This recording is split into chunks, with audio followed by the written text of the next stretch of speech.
ওই জায়গাগুলোতে আলেমরা এখন যেতে চায়, কিন্তু কিছু মানুষ দেখি গাত্রদাহ শুরু হয়েছে তাদের। হ্যাঁ, এরা এই লাইনে আসার দরকার কি? এরা মসজিদ মাদ্রাসা খানকা নিয়ে থাকবে।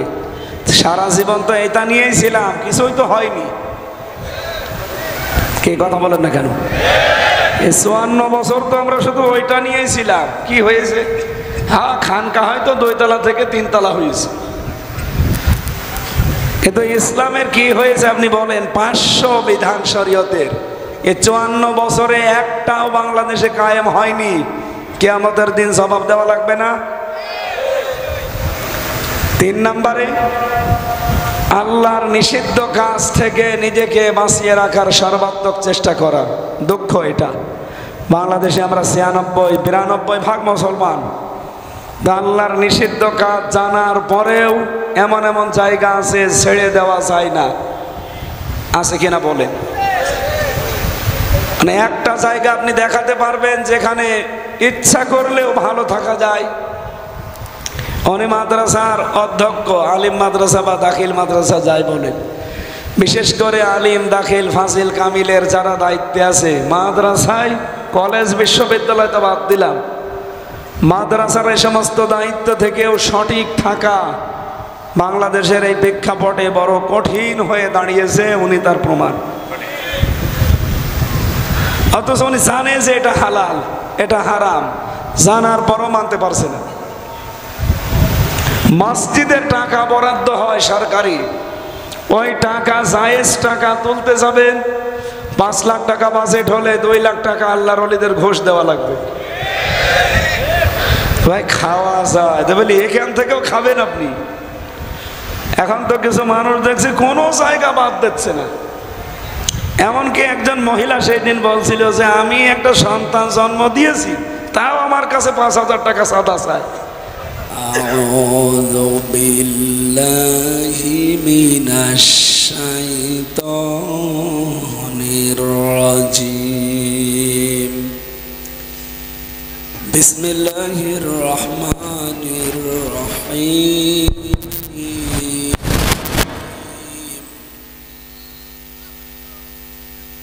ওয়ালাকাদ আখাযাল্লাহু মিসাকা বানি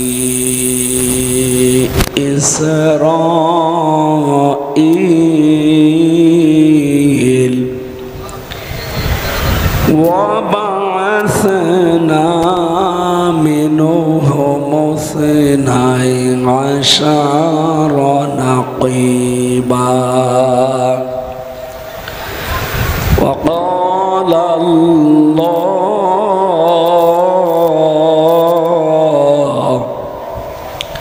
وقال الله إني معكم صدقت يا ربنا.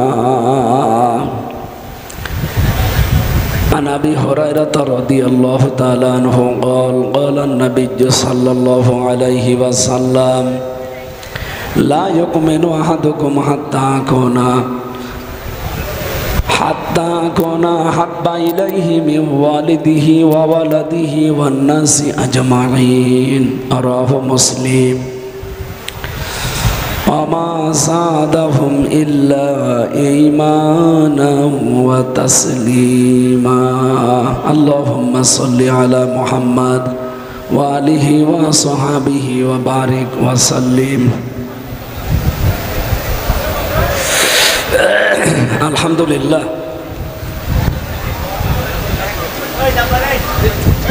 এখানে কথা বন্ধ করে বসতে বলেন ভাই, তাড়াতাড়ি বসেন।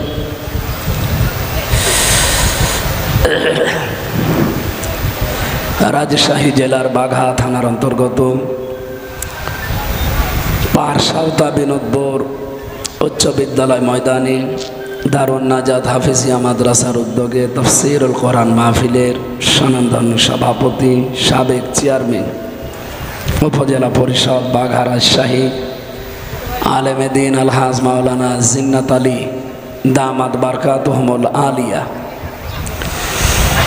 এই মাহফিলের সার্বিক ব্যবস্থাপনায় যিনি আছেন আপনাদের এলাকার সন্তান বিশিষ্ট আলেমে দ্বীন আলহাজ মাওলানা তহরুল ইসলাম, আলোচনা রাখলেন মাওলানা হোসাইন মাহফুজ চুয়াডাঙ্গা, মাওলানা হাবিবুর রহমান, বিশেষ অতিথিবৃন্দ, অনেকগুলো মানুষের নাম দিয়েছেন আপনারা। মঞ্চে বসা ওলামা একরাম, সামনে বসা মুসলমান ভাইরা, পর্দার আড়ালের সম্মানিতা মা এবং বোনেরা, প্রশাসনের ভাইরা, প্রাণপ্রিয় বাঘাবাসী, আজকে রান করা বেশি হয়ে গেছে। কোথায় টেকনাফ, কোথায় টেকনাফ থেকে একবারে গিয়েছি সেই লালমনিরহাট, ওখান থেকে কুষ্টিয়া, ওখান থেকে এখানে। আমি হিসাব করে দেখলাম প্রায় সব মিলিয়ে কালকে আর আজকে দিয়ে 2000 কিলোমিটার রান চলছে। দেশের যে রাস্তাঘাটের অবস্থা, এই গাড়ি নিয়ে 2000 কিলোমিটার যাওয়া কত কঠিন বলেন তো। এরপরও আপনারা শুনছিলেন বাংলাদেশ জামাত ইসলামী থেকে আমাকে নমিনি বানিয়েছে, যদিও এ বিষয়ে আমি কিচ্ছু জানতাম না। হঠাৎ করে বিশাল দায়িত্ব মাথার উপরে চাপিয়ে দিয়ে, মানে আলাদা একটা বাড়তি চাপ, যে কোনো একটা লাইনে থাকলে তো হয়। এই রাত জাগার শরীরের পরে দিনের বেলায় 4টা 5টা 6টা করে অনুষ্ঠান, সকাল থেকে একেবারে মাগরিব পর্যন্ত। আমি মাগরিবের নামাজ পড়ে এরপরে বের হয়েছি। আপনাদের এখানে বাঘা একটা মসজিদ আছে না, নাম করা মসজিদ, অনেক পুরাতন। কয় টাকার নোটের ওপরে যেন এটা আছে, 50 টাকা। ম্যাডাম আমারে বলছিল বাঘা মাহফিল, আমি এই মসজিদ দেখবো, ওই জন্য সাথে করে নিয়ে এসেছে।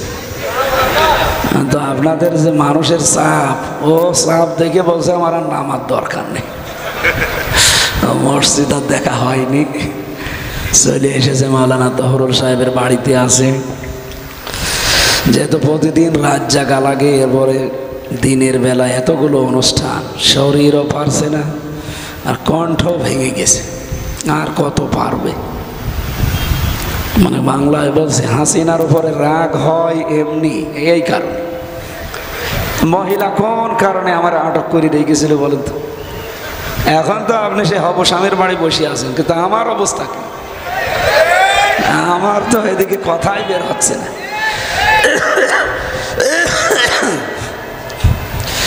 দোয়া চাচ্ছি এবং নিজেও দোয়া করছে, আল্লাহ যেন অন্তত 1-1.5 ঘন্টার জন্য আমার কণ্ঠটা একটু ছেড়ে দেন।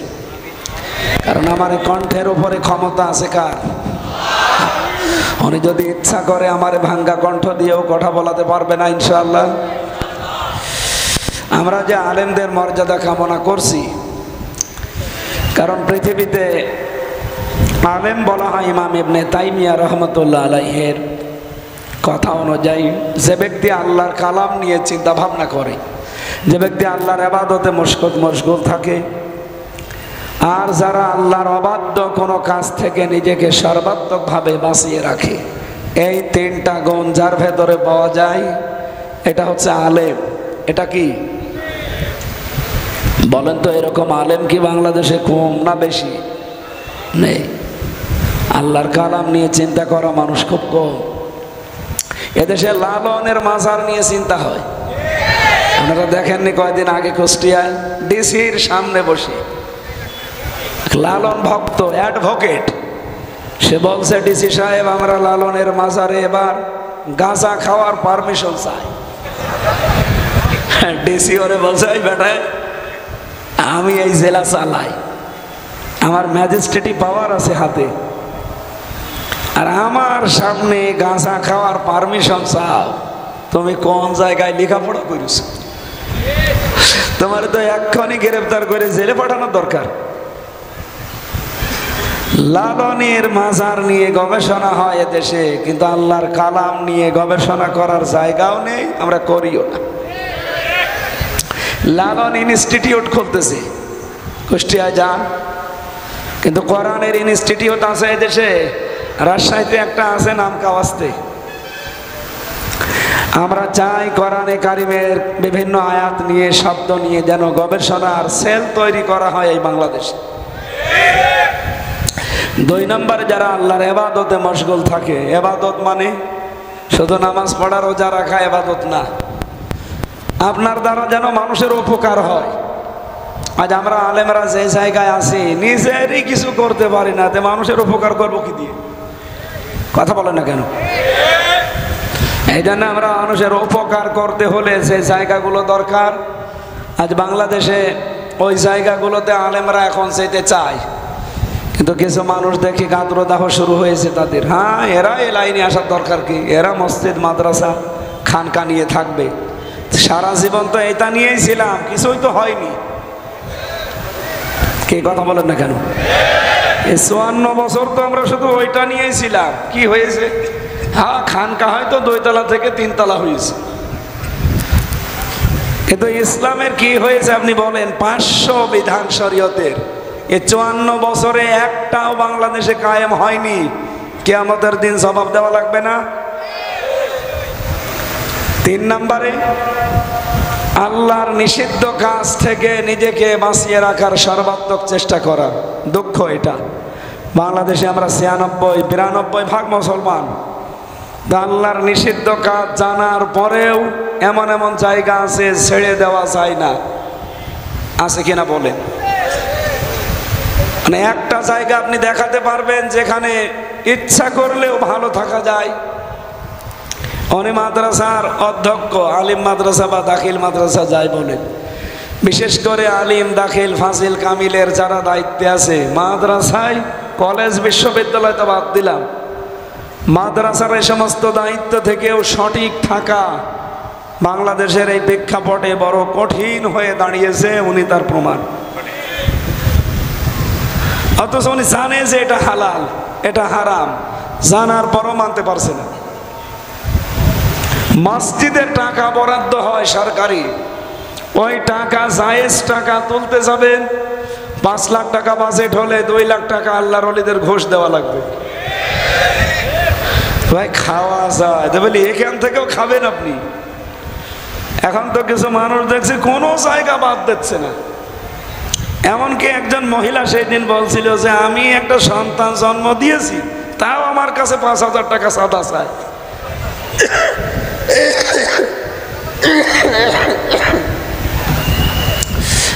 আগে থেকে যদি জানতাম যে চাঁদা দেওয়া লাগবে, দরকার হয় স্বামীর কাছে থাকতাম না। চাঁদা তো মুসিবতে আছে দেখছি। কি একটা যন্ত্রণা মার্কা দেশ বলেন তো। 10 মাস 10 দিন সন্তানটা পেটে নিয়ে এত কষ্ট করে, ডেলিভারির কষ্ট সহ্য করে একটা সন্তান দুনিয়ায় আনছে, সেই মায়ের কাছে এখন চাঁদা খাওয়া লাগছে এই দেশের মানুষের। হয়তো রাজশাহীতে এটা নেই, আমি জানি তো। এই জন্য আল্লাহর নিষিদ্ধ কাজ থেকে যদি আপনি নিজেকে বাঁচিয়ে রাখতে চান, মান ক্বারাআল কুরআনা ফাস্তাযহারাহু, কোরআন যারা পড়ে আর কোরআনকে বিজয় করার চেষ্টা করে, ফাহাল্লা হালালাহু ওয়া হাররামা হারামাহু, এর হালালকে হালাল জেনে আঁকড়িয়ে ধরে, হারামকে হারাম জেনে ছেড়ে দেয়, আদখালাহুল্লাহুল জান্নাহ, নবীজি বলেন আল্লাহ তাকে জান্নাতে দিয়ে দিয়েছে। না, এই যে পাশের উনি সুবহানাল্লাহ বলল, আপনি আলেম না? উনি আলেম না। শব্দের দিকে তাকালে আমরা এই যে 2 দিকে 2 আলেম বসে আছে। আদখালা ইয়াদখিলু, এটা মাজি, এটা অতীতের অর্থ দেয়। নবীজি বলতে চাচ্ছেন যারা কোরআন পড়ে আর কোরআনকে বিজয় করার জন্য চেষ্টা চালায়, হালালকে হালাল আঁকড়িয়ে ধরে, হারাম জানার পরে ছেড়ে দেয়। আল্লাহর নবী শেষের কথা বললেন কি? আদখালাহুল্লাহুল জান্নাহ, আল্লাহ নিজে এখানে ফাইল কর্তা, উনি নিজে দায়িত্ব নিয়ে তাকে জান্নাতে